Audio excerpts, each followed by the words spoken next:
அதனால தான் கல்லூரி காதல் இன்னைக்கு நம்ம எடுத்திருக்கோம். எத்தனையோ பிள்ளைகளை பார்ப்பாங்க, ஆனால் ஒரு பொண்ணை பார்த்து அது மனசில் ஒரு சலனத்தை உண்டாக்கிருச்சுன்னு வச்சுக்கிறீங்க, அவன் படுற பாடு உண்மையிலே பாவமாக இருக்கு. அந்த பயலுக படுற பாடு யாரை பார்த்தாலும் சிரிப்பேன். எதிர்த்தாப்புல அவங்க அப்பா வருவார், வாங்க மாமாங்கிறேன். அவங்க அப்பாட்டே நான் அப்பாடா அப்படியா சொல்லவே இல்லை, உங்களையெல்லாம் இப்போ அப்படி மாற்றிட்டாங்களா அப்படிங்கிறான். கூட அம்மா கூட பிறந்த பெரியம்மாவை ஆன்ட்டிங்கிறான். டேய் பெரியம்மாடா, நான் என்னைய பெரியம்மா அப்படின்னு கூப்பிட்றவன் என்னடா அத்தைங்கிற அப்படின்னு. அவனுக்கு யாரை பார்த்தாலும் மாமா அத்தை அப்படியே தெரியும். அது ஒரு பரபரப்பான உணர்வு. அவங்க காதலி வீட்டுக்கு முன்னால் படுத்திருக்கிற நாயை கூட நேசிப்பேன். என்ன காரணம்னா அது முன்னாடியே படுத்திருக்கான், 24 மணி நேரம் இது கூட என் காலை பார்த்துக்கிட்டு இருக்கு. நம்ம போய் நின்னா செருப்பு எடுத்து காட்டுறாங்க. இந்த நாய்க்கு கொடுக்குற மரியாதை கூட எனக்கு கொடுக்க மாட்டேங்கிறானு. அந்த கல்லூரி காதல் மக்களுக்கு மகிழ்ச்சியை தருகிறதா, வேதனையை உண்டு பண்ணுகிறதா என்பதை எங்களுடைய பேச்சாளர்கள் உங்கள் முன்னால் பேச வருகிறார்கள். எல்லார்ட்டையும் கேட்குறேன், கல்லூரி சேர்த்தவனே நீ நல்லா படிக்கணும், இந்த வயசு தான் படிக்கிற வயசு, இந்த வயசு தான் விளையாடுற வயசு, இந்த வயசுல தான் எல்லாம் வரும்னு சொல்றீங்களே, காதலும் அந்த வயதில் தான் வரும். வர முடியாது நம்ம சொல்ல முடியாது. அது வரலன்னா தான் அந்த வயதில் பிரச்சனை. அந்த காதலை நாம் எப்படி கொண்டு செல்லுகிறோம் என்பதில் தான் நாங்கள் இருக்கிறது சூழ்நிலை. அப்துல் ரஹ்மான் ரொம்ப அழகா சொன்னார், காதல் என்பது வினோத நெருப்பு, அதை பற்ற வைக்கவும் முடியாது, கட்டி அணைக்கவும் முடியாது. இன்னைக்கு நான் சொல்றேங்க, இந்த கல்லூரி காதல் தான் சாதி என்பதை ஒழித்திருக்கிறதுன்னு சொல்றேங்க. உண்மையா சொல்றேன். ஏன் தெரியுமா ஐயா, வேறொரு சமூகத்தை சேர்ந்தவனை இறந்துட்டான், அவனை எங்க சமூகத்தில் அடக்கம் புதைக்க வேண்டிய இடத்துல நீங்க புதைச்சிட்டீங்கன்னு சமீபத்தில் புதைச்சிட்டு வச்சுட்டு போன பணத்தை தோண்டி நடுராத்திரி வெளியே போட்டுட்டு போயிட்டாங்க ஐயா ஒரு சமூகத்தை சேர்ந்தவர்கள். அப்படி இருக்கிற சூழ்நிலை நடந்து வருகிறது. அதை எது ஒழிக்குதுன்னு கேட்குறீங்களா? இந்த காதல் தான். சாதிக்கு சாதி கல்லறை இருக்கிற இந்த சமூகத்தில் ஜாதிக்கே கல்லறை கட்டுகிற வேலையை செய்து கொண்டிருப்பது காதல் தான் என்பதை யாராலையும் மறுத்துவிட முடியாதுங்க. இன்னும் ஒரு உதாரணம் சொல்லணும்னு வச்சுங்களேன்.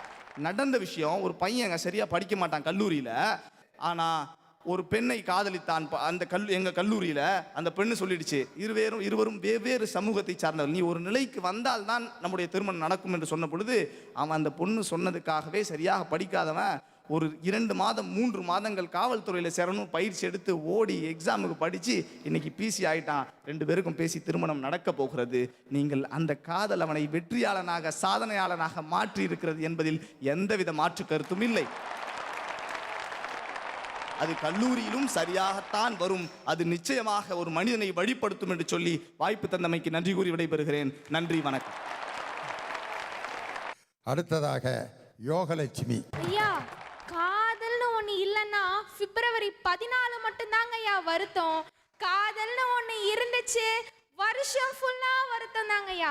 அதுவும் இந்த படிக்கிற வயசுல கல்லூரி காலத்துல எல்லாம் காதல் கத்திரிக்காய் வெங்காயம் தக்காளின்னு வந்துருச்சு, அவ்வளோதான் ஐயா.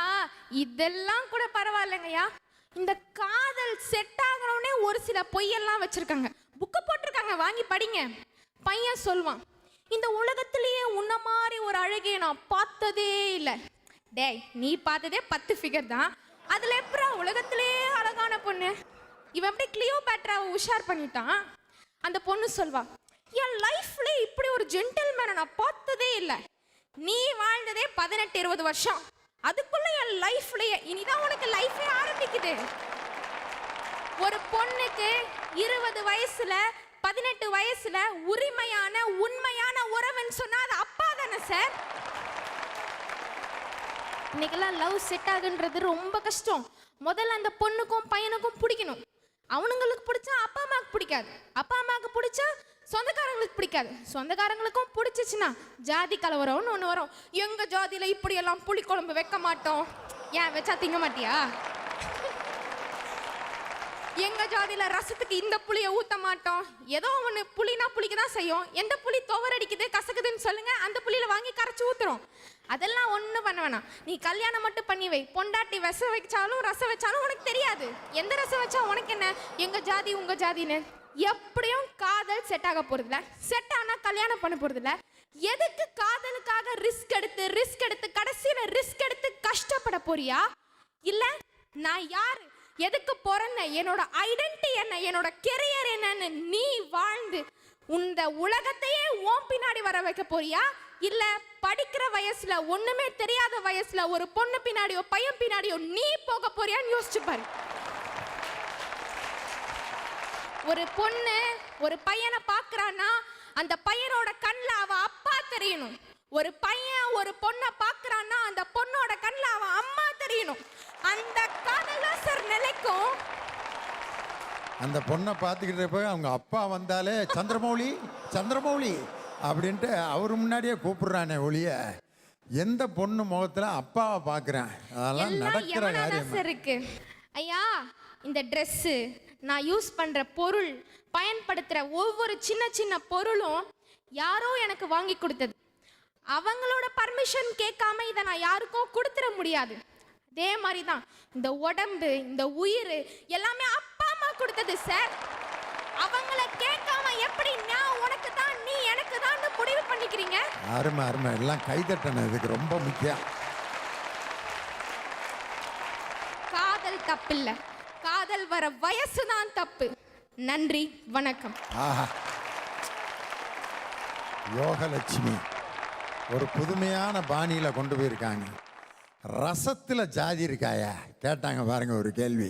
எந்த வீட்டுக்காரன் வீட்டு ரசமும் புளிக்கத்தானையா செய்யுது. இதில் என்னடா ரசமே உன் வீட்டில் ஒன்றா இருக்கும்போது என்னடா ஜாதி? அன்புக்கு எதிரா ஜாதின்னாங்க.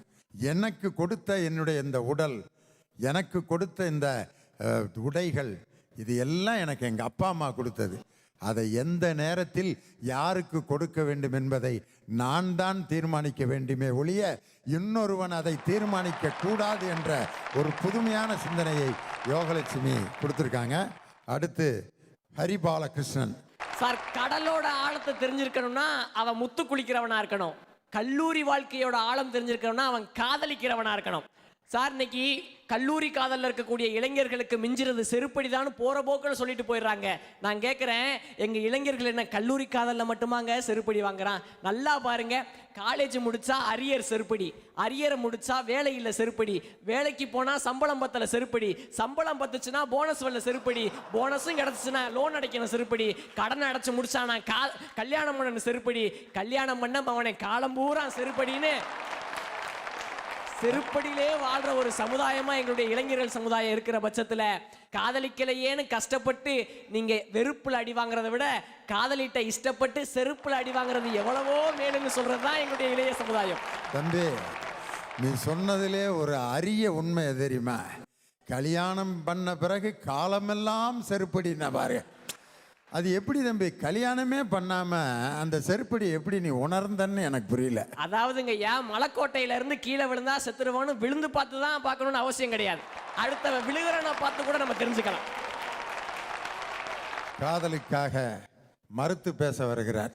சந்தியாவை காதலித்து விந்தியாவிற்கு வாக்கப்பட்டு இந்தியாவில் வாழ்ந்து கொண்டிருக்கும் முன்னாள் காதலர்களே, அல்வாவும் அரியரும் தான் கிடைக்கப் போகிறது என்று தெரிந்தும் அழகிய பெண்களையே தேடி தேடி காதலித்துக் கொண்டிருக்கும் இந்நாள் இளைஞர்களே, ஃபேஸ்புக்கில் ஃபேக் ஐடியில் வந்து காதலிக்கும் 90s கிட்ஸுகளே, வாட்ஸ்அப் ஸ்டேட்டஸில் கலர் கலராக ட்ரெயின் விட்டு எங்களை சாகடித்தே காதலிக்கும் 2K கிட்ஸுகளே, உங்கள் அனைவருக்கும் என்னுடைய வணக்கங்கள்.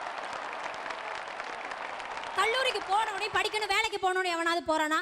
இல்ல, பொண்ணை உஷார் பண்ணணும், ஊர் சுத்தணும் தான் போறான். ஆனா முக்கியமான அதுல ஒரு விஷயம் என்ன தெரியுமா? அவன் எந்த பொண்ணை உஷார் பண்ணணும்னு நினைக்கிறானோ அந்த பொண்ணு தான் பயங்கர உஷாராவே இருக்கும். கண்டிப்பா அந்த பொண்ணை அவனால உஷார் பண்ணவே முடியாது. நமக்கு தேவைப்படுறது பக்கோடாவா தான் இருக்கும், கிடைக்கிறது பஞ்சு முட்டாயா தான் இருக்கும். அட்ஜஸ்ட் பண்ணிட்டு போகணும்னு தான் இன்னைக்கு பல பேர் காதலிச்சிட்டு இருக்கான். உண்மையாவே பசங்களா, நீங்க ஒரு பொண்ணுக்கு லவ், இந்த பயலுகளை கொஞ்சம் மரியாதையா தான் பேசுவேன். நம்ம பசங்க தானே, அதெல்லாம் கோச்சுக்க மாட்டாங்கல்ல. உண்மையாவே பசங்களா, நீங்க ஒரு பொண்ணு கிட்ட போய் லவ் சொல்றீங்கன்னு வச்சுக்கோங்களேன், நீங்க காதல சொன்ன உடனேயும் அண்ணா ஐ எம் ஆல்ரெடி கமிட்டட் அப்படின்னு சொன்னா அந்த பொண்ணை நம்பலாம். ரெண்டாவது, ஐயோ எங்க அப்பா காதலிச்சா என்னை வெட்டிடுவாரு அப்படின்னு சொல்ற பொண்ணை கூட நம்பலாம். மச்சி, உன்னை பார்த்து 100 வருஷம் நான் உன் கூட தாண்டா வாழுவேன் செல்லோன்னு சொல்றவளை மட்டும் நீ நம்புனேன்னு வை, நீ பூட்ட கேஸ் தான். அதே மாதிரி பசங்கள ஒரு 4 டைப் பசங்க இருக்காங்க. என்ன பொம்பளை பிள்ளைங்க மட்டும் தான் மோசமா? காதலிக்கிறதுல பசங்க ஒரு 4 டைப்ல இருக்காங்க. 1, கமிட் ஆனவன், அவனை பத்தி கவலைப்பட வேண்டியதில்லை, அவன் கவலையே பெரிய கவலை. 2வது, பிரேக்கப் ஆனவன், அவன் உலகத்துல இருக்கானான்னு அவனுக்கே தெரியாது, நம்ம அவனை பத்தி கேர் பண்ணிக்க வேண்டியதில்லை. 3வது, சிங்கிள்ஸ், இவன் பாவம், அவனுக்கு எதுவும் தெரியாது, பொழைச்சு போட்டோம். ஆனா இந்த மொரட்டு சிங்கிள்ஸ்ன்னு சொல்லிட்டு திரியிறாங்க பாத்தீங்களா? பொம்பளை பிள்ளைங்களா, அவங்கள மட்டும் நம்பாத. ஏன் தெரியுமா? சிங்கிளாவது அவனுக்கு எந்த பொண்ணுகிட்டையும் பேசவும் தெரியாது, ப்ரொபோஸ் பண்ணவும் தெரியாது, அவனை ஒதுக்கி விட்டுறலாம். ஆனா அந்த முரட்டு சிங்கிள்னு சொல்றான் பாருங்க. இவன் ஒரு நாளைக்கு 10 பேரை பார்த்து 5 பேரை கரெக்ட் பண்ணி 3 பேரை டைம் பாஸ் பண்ணி 2 பிள்ளைக்கு ப்ரப்போஸ் பண்ணி ஒரு பிள்ளையாவது கரெக்ட் ஆகுமான்னு பார்ப்பான். ஆனா அதுவும் அவனுக்கு செட் ஆகாது. ஆனா கடைசி வரைக்கும் ஆன்லைன்ல உட்காந்துருக்கிறது எவனா அவன் தான் உட்காந்துருப்பான். கேட்டானா முரட்டு சிங்கிள்ரா. நீங்க நல்லா நடந்து போயிட்டு இருக்க ஒரு லவ் ஜோடியை பாருங்களேன். எங்கேயாவது ஒரு லவ் ஜோடி நடந்து போனாங்கன்னா பாருங்களேன். பையன் சும்மா பார்க்கறதுக்கு விஜய் தேவகொண்டா மாதிரி இருப்பான். பொண்ணு இடிச்சு போன இட்லி குண்டா மாதிரி இருக்கும். காதலோட தலையெழுத்தே இதாயா. ஒரு அட்டு ஃபிகருக்கு குட்டு பாயா கிடைச்சிருப்பான். ஒரு குட்டு ஃபிகருக்கு அட்டு பாயா தான் கிடப்பான். இது மட்டும் கிடையாது, முக்கியமான ஒரு விஷயம் என்ன தெரியுமா? கால் பண்றதுல இருக்கு மேட்ரே. அங்கதான் விஷயமே இருக்கு. பொண்ணுங்க பேசிட்டு இருப்பாங்க, போன்ல பேசிட்டு இருப்பாங்க. அப்ப லவ்வர் வெயிட்டிங் கால்ல வருவான். வெயிட்டிங் கால்ல வரும்போது பையன் எதுவுமே கேட்க கூடாது, வெயிட்டிங்லேயே தான் இருக்கணும். அவளா கால் பண்ணோடனே என்னம்மா சாப்பிட்டியாமா தூங்குறியாமா சரிம்மா அப்படின்னு சொல்லிட்டு வச்சிடணும். ஆனா இதே பசங்க பேசிட்டு இருக்கும்போது நாங்க வெயிட்டிங் கால்ல போனா உடனே அவன் கால் பண்ணியே ஆகணும். இல்லைன்னா பொண்ணு காலையும் மாத்திருவான் ஆளையும் மாத்திருவான்னு அவனுக்கு நல்லாவே தெரியும். ஆக்சிடென்ட் ஆகி ஐசியூல இருக்க அப்பா கிட்ட பேசிட்டு இருந்தாலே காலை கட் பண்ணிட்டு வந்து இவகிட்ட பேசிதான் ஆகணும். அதான் இன்னைக்கு பசங்களோட நிலைமையா இருக்கு. ஏன் இந்த செருப்படி? அம்மா கிட்ட வாங்குற செருப்படி எங்களுக்கு வலிக்கும், காதலி கிட்ட வாங்குற செருப்படி உங்களுக்கு இனிக்கும்னா வாங்குங்க. ஒரே விஷயம்தான். காதல் எங்க ஆரம்பிச்சு எங்க தெரியுமா முடியுது ஐயா? காதல் எங்க ஆரம்பிச்சு எங்க தெரியுமா முடியுது? டைரி மில்க்ல ஆரம்பிச்சு டே நைட்ல முடியுது. காலேஜுக்கு போன உடனேமே ஒரு நல்ல பொண்ணா பார்த்து லவ் பண்ணி செட்டில் ஆகணும்டா அப்படின்னு நினைக்கிறது பசங்க. காலேஜுக்கு போன உடனேமே நல்ல செட்டில் ஆனவனா பார்த்து லவ் பண்ணணும்டா அப்படின்னு நினைக்கிறது தான் பொண்ணுங்க. ஒரே விஷயம்தான் ஐயா. ஒரு காலத்துல வேணா முகத்தை பார்க்காம குணத்தை பார்த்து மட்டும்தான் காதல் வந்துச்சு. ஆனா இன்னைக்கு பணத்தை பார்த்து மட்டும்தான் காதல் வருகிறது. அப்படிங்கிற நிலைமையில எப்படிங்க நாங்க காதல் நல்லா இருக்கும்னு சொல்ல முடியும்? காதலிச்சு செருப்படி தான் வாங்குவீங்கன்னா வாங்கிட்டு போங்க அப்படிங்கறத சொல்லிட்டு நீங்க தீர்ப்பை எங்க பக்கம் தான் தரணும்னு கேட்டுட்டு விடைபெறுகிறேன். நன்றி, வணக்கம். நீலவேணி இன்னைக்கு உண்மையிலேயே ரொம்ப அற்புதமான பேச்சு.